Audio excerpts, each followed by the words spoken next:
আসসালামু আলাইকুম। এখন আমরা স্বর্গপুরের পাশে দরবেশপুর নামে একটা এলাকা আছে, সেখানে অসহায় বৃদ্ধ এক মা অসুস্থ অবস্থায় আছে, শুধু খাবার চাচ্ছে। তার চিকিৎসার জন্য ওষুধ লাগবে, ওষুধ চাচ্ছে না, শুধু খাবার চাচ্ছে। সেখানে আমরা যাব, আমরা মানে পুরো টিম ধরে অনেকেই আসবে, দেখাচ্ছি সবাইকে। এই দেখুন কি পরিস্থিতিটা তার। এই দেখুন আমাদের রবিন ভাই মাথায় করে চালু অবস্থা ট্রেনে নিয়ে যাচ্ছে সে বৃদ্ধ অসহায়ের জন্য। উনি কিন্তু ক্যান্সারের রোগী, ওষুধ কেনার কথা ভুলে গেছে, শুধু বলছে খাবার দেন। বুঝতে পারছেন, এটা খোকসা থেকে আসছে, ভাতালিয়া বাজার থেকে চাউল কিনে নিয়ে আসছে, বাজার করে নিয়ে আসছে সবাই।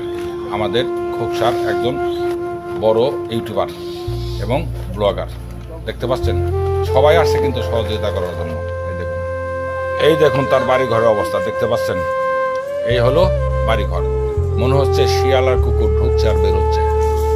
আর এই দেখুন আমাদের রবিন ভাই চাউলের বস্তা নামালেন, মাথায় করে টেনে এনে। আপনারা যদি পারেন একটু এই মহিলাটার পাশে দাঁড়াবেন, একটু সহযোগিতার জন্য। রিজিকের মালিক আল্লাহ। এই দেখুন অনেক লোক আসছে কিন্তু এখানে। আমাদের উকিল সাহেব ভিডিও করছেন। নিয়ে আইসি, ভালো মন্দ নিয়ে আইসি আপনার জন্য, সমস্যা নেই। চাউল নিয়ে আইসি, ভাত খাওয়ার ব্যবস্থা করে নিয়ে আইসি, সবাই আইসে। তো অনেক লোক আইসে, অনেক লোক আসছে, বুঝছেন, আপনার সহযোগিতার জন্য অনেক লোক আসছে এখানে। যে আমাকে খাবার দেন, বাড়ি ঘর দেখালাম, অবস্থাটা দেখালাম। অনেক লোকজন এখানে, অ্যাডভোকেট সাহেব আসছে, অনেক বড় সিনিয়র জুনিয়র ভাই বিরাদার সবাই আসছে এই মায়ের জন্য, এই মাটার জন্য।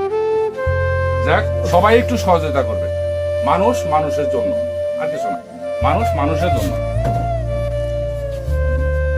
এই দেখুন বাজার নিয়ে এসি, এটা মুরগি, দুটা কম্বল নিয়ে আসছি, একজন একটা বাজারে থেকে চাল কিনে আসছে। আর দেখুন আমিও একটু সহযোগিতা করেছি, এটা আমার ব্র্যান্ডের চাল।